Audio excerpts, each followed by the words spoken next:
Welcome to Baby's Birthday. Each show joins a mum-to-be and counts down to the birth of their baby, revealing all the drama, laughter and tears involved in giving birth. Because let's be honest, giving birth is never a walk in the park. To help chart each birth, this is the Baby's Birthday Clock. It's there to count down to each mum's due date. And once labour kicks off, the clock kicks in and times the birth so you know exactly how long each mum's been in labour, whether it's 2 hours or a whopping 20 hours. All the action of the birth is boiled down into a half-hour show. So, we'd better crack on. I have 2 hands to crush. I'm really in agony. Today we're with Angela Wright and husband Stuart as they go through labour for the very first time. It's a long, hard slog with a dramatic ending. That's it.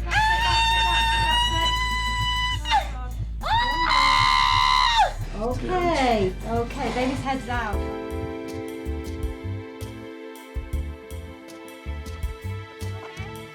34-year-old Angela and husband Stuart are expecting their first child and can't wait for the little one to arrive. It's been a big year for myself and Stuart.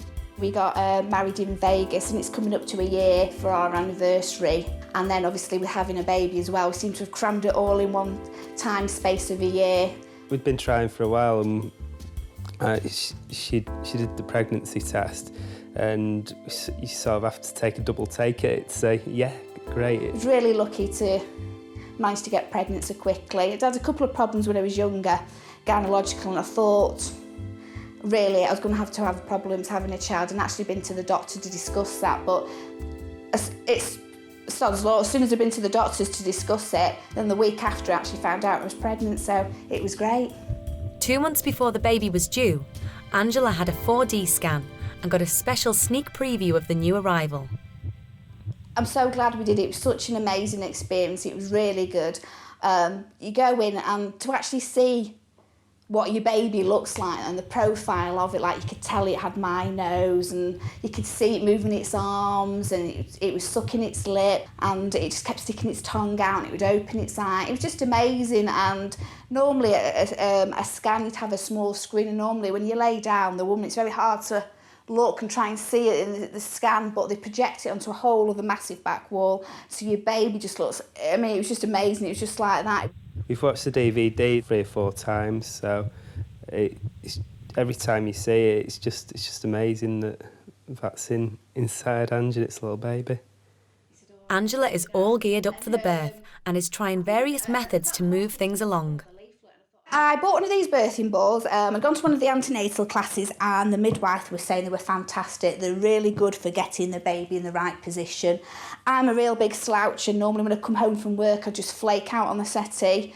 But apparently that's really, it can be really bad for you. You can, if the baby can easily get into like a position. I've heard of back-to-back labour where it can be a lot more painful. So I try religiously to sit on it, sort of like half an hour each day.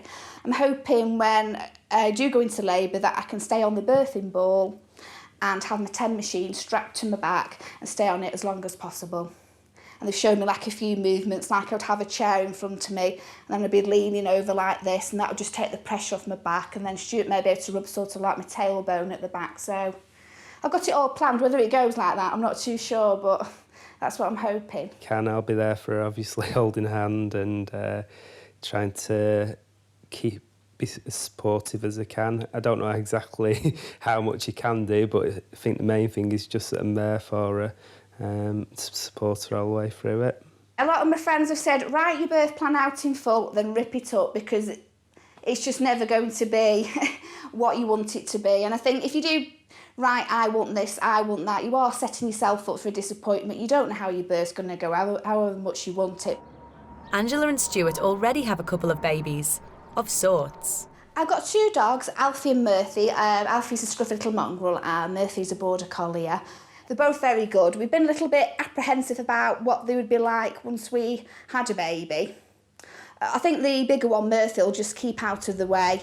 He's anything for a quiet life. He'll just slump about. But the little one, because he's small, everybody says I spoilt him, and I must admit he's a little bit pampered and he's allowed on the settee, or sometimes he sneaks on the bed for a cuddle, but I'm sure he'll be fine. He'll just probably have his nose put out of joint a little bit.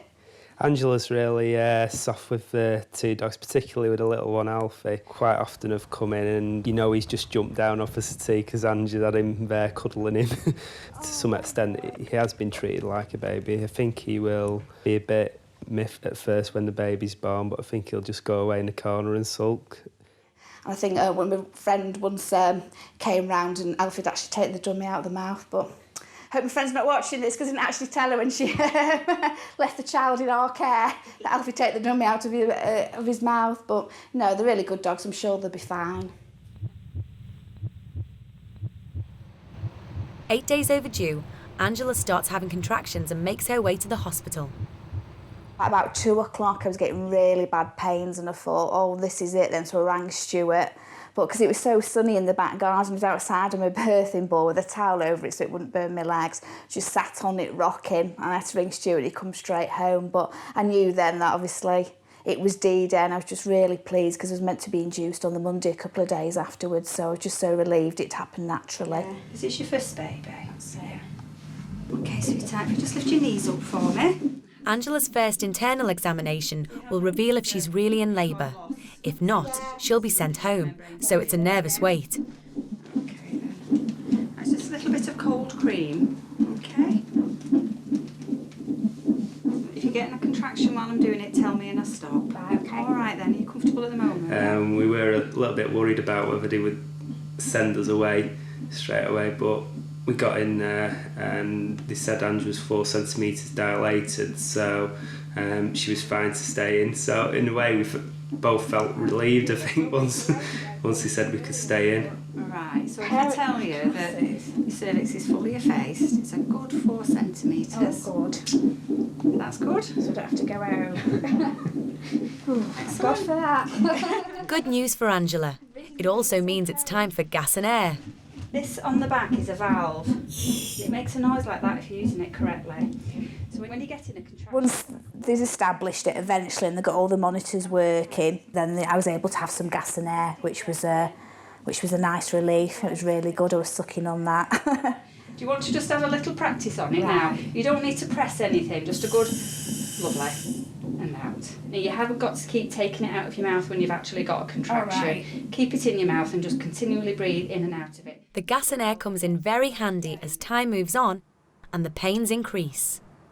I'd actually had to go with it at the Labour Day, so no, it doesn't take the pain away, but I think the actual distraction of breathing in and out of it does actually take your mind off it a bit, and I think it does calm your breathing down, and it just takes the edge of it, not so much off the pain, but it's sort of like makes you feel a bit lightheaded, and you do actually think, oh, well, I'm not so bothered as much. You're just not, you know, like you've had a drink, I suppose, a glass of wine. It just takes the edge off things.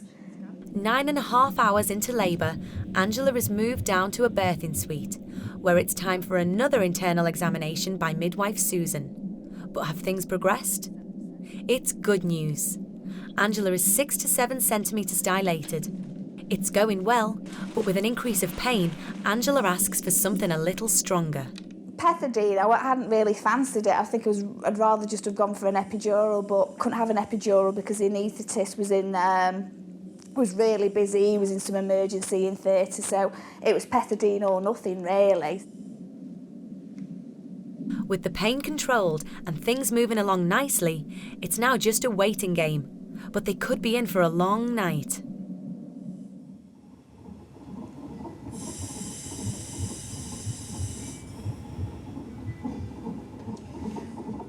But at least Stuart's found a use for that birthing ball.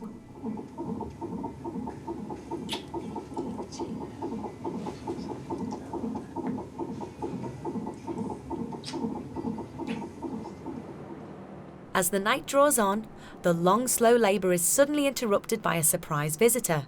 It's Angela's mum, here to look after her little girl. Because my mum lives in Carlisle, she'd been crying and things that she wasn't here. We rang her again just to check she was okay, and she found she was on a train down to Manchester. Please sit down a minute, John. Right, Randy, you said your mother's on the train. I heard, you're right. All right, yeah. She had to come down, Mum, get all stressed. No. I think my mum thought by the time she got from Carlisle, she'd a good couple of hours away from Tameside, that I would have had the baby, so she'd just be there I don't think in her wildest dreams she thought I'd still actually be in labour by the time she'd actually got there, and that she'd be able to see the birth. Yeah, it was really lovely to have my mum there and Stuart. It was great. You have 2 hands to crush. I'm really in agony. Try and nod off if you can. Time's ticking on and everyone's here, apart from the baby, that is. And it could be a while before he makes an appearance. There's nothing more they can do but get comfortable and wait for the main event.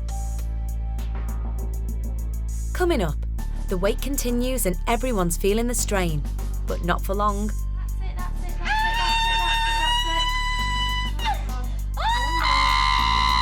That's it. Okay, baby's head's out. Well done.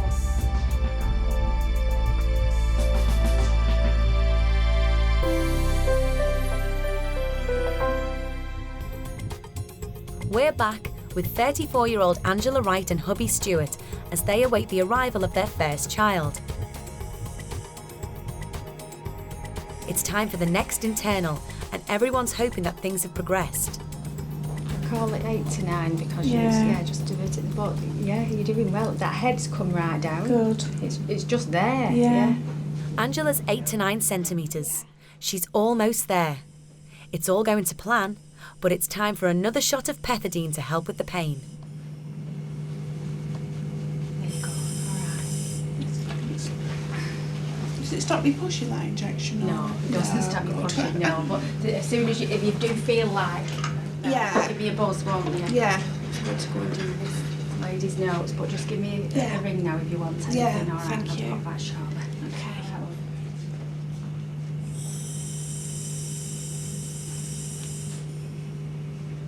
As Angie's birthing partner, I don't think I really knew what to do initially. I just thought, I'll just have to be there, hold her hand and do what I can and try and keep her as calm as I could.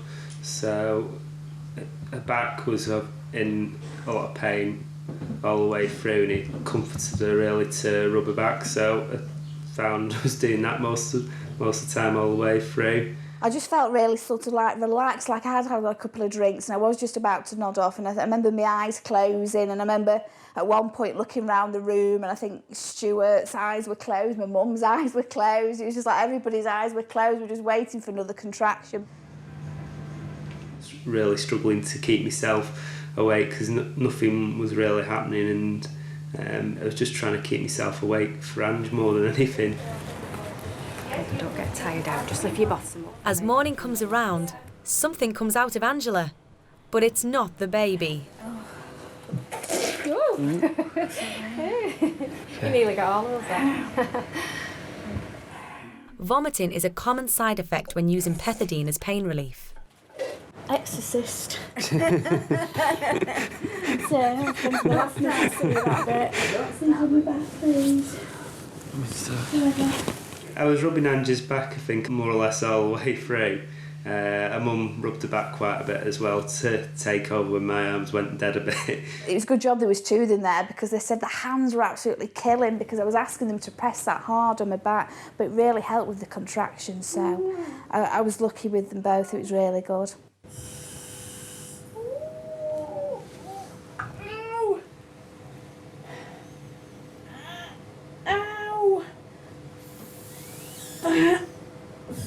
Oh, Jesus. When the pain got really bad when I was in labour, I think it was my mum who actually had to go out of the room to try and find a midwife. And then 2 of them come in like the cavalry, 2 midwives, and they said, oh, you know, they'd be able to stay with me, and there was one of them who would never leave the room. So I felt such a lot of relief then. I saw the relief in Stuart.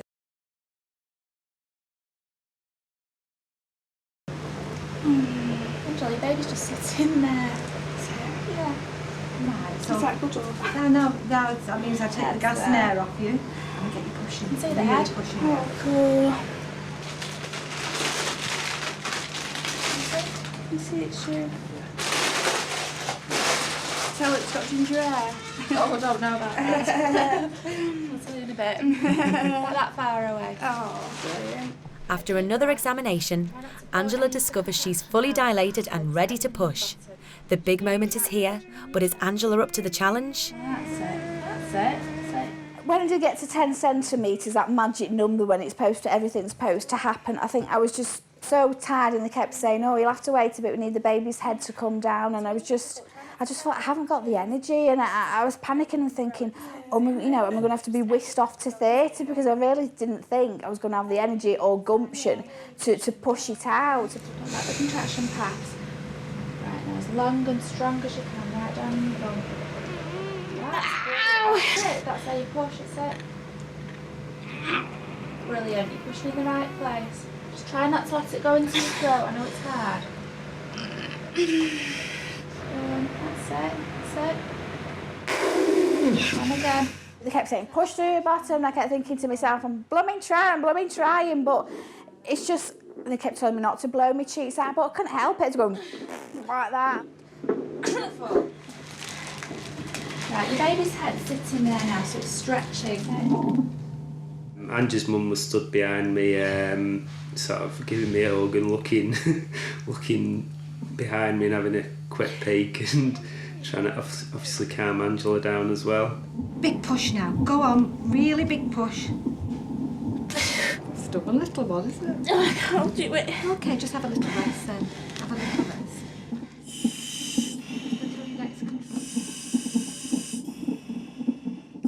Another go on the gas and air, and Angela's ready to push once more. Go on, love. Right down to your bottom. Right. Go on, that's it. Right now, keep going.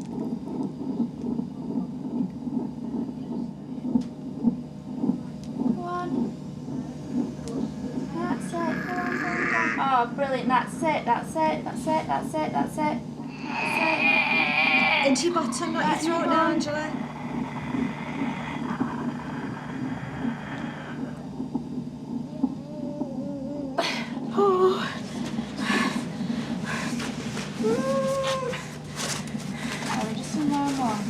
Pardon? I'm just giving you some warm water. Oh, just everything stretching. Right, next time, pull up on your legs, chin down on your chest, a big deep breath in and a real long, hard push this time, okay? Let's see if we can get this baby out this time. I remember panicking a bit inside, thinking, oh, the baby's going to be stuck, there's going to be something happening, I'm going to have to get the ventouse out or the stirrups, I'm going to be whisked to surgery, and I think I worked myself up a bit. But I think that perhaps helped in the end, that I thought, no, I'm going to have to really try and get this baby out and push it out. Just before the baby was born, I had a little bit of a look. It was amazing just to see his head there. Hold on to your legs, back to the bed. Hold these knees back. Go on. Down, right down. Oh, down. it's me. That's It's it, go on, okay, keep it's okay. going. Ow! Push past the singing Go now, on, you've keep done going it. now, keep going. That's it.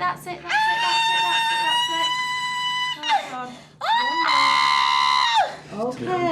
Okay, baby's head's out. Well done. There you go. 7 minutes past 11. After 21 hours of labour, little Callum finally makes an appearance. I'm just going to give you the injection. Congratulations. Thank you. When the baby come out, and I could see everybody around me was getting really emotional, like poor Stuart was crying, he was so relieved, and I remember it was so nice because he kept saying, I love you, and it was just really nice, and I could see my mum there, she had tears in her eyes. When he first came out, there was probably half a second or so of it, where I was really stressed, thinking, is everything okay? And I think when I heard him cry, I was just relieved that Andrew was okay and the baby was okay. It's just thrilled, it's just an amazing feeling.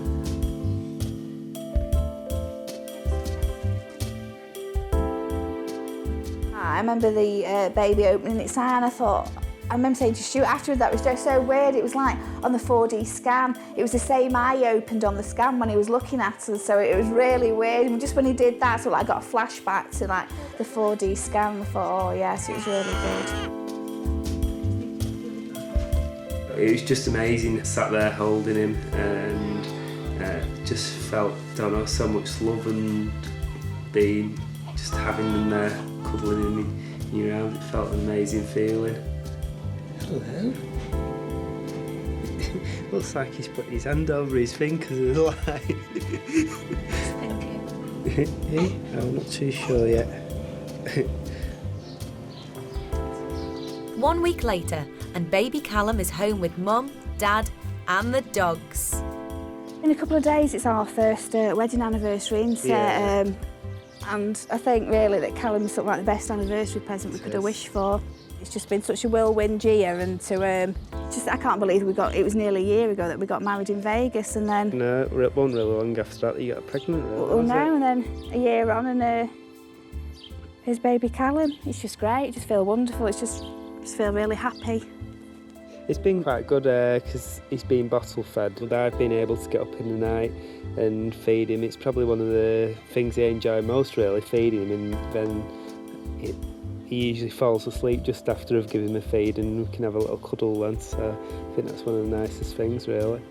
He doesn't just like go back to sleep and roll over and expect me, to get up, he's eager to get up, and it's sort of like a fight really who can get to him and feed him first, really, because he's so lovely and cuddly. Last night we gave him his bath, and he was all nice and clean, and Mum had bought me one of these little bathrobe things, with a little little hood on. So we wrapped him up in that, and he looked so cute. We thought, we'll just keep his nappy off a minute, we'll just take a picture. And we must have waited 10-15 minutes messing about, getting the angle right, so he looked dead cute and everything. That he pooed, didn't he? all over the bathroom, yeah. And then Stuart sort of like opened it, and they just weed everywhere, didn't he? And your face on his face, Yeah. So we had to give him another bath. Well, if you go in the garden, we'll come back in a bit. But how are the dogs coping with the new arrival? Alfie and Murphy have been great, really. When we first came in, they didn't notice, really. Ange came in first with a couple of new toys for them, so they just sat around playing with them. We don't leave the dogs in the same room on their own or anything like that, but they just tend to just sort of like walk past and have a little sniff. Me and Stuart were really happy before, but since we got home, I just feel such on a high, and I feel like I've got a little family, and Stuart and Callum, and I just feel so happy, and I just love them both so much that I just feel really sort of like happy and complete. It's great. After a labour lasting just over 21 hours, baby Callum is finally here, making Angela and Stuart's family complete.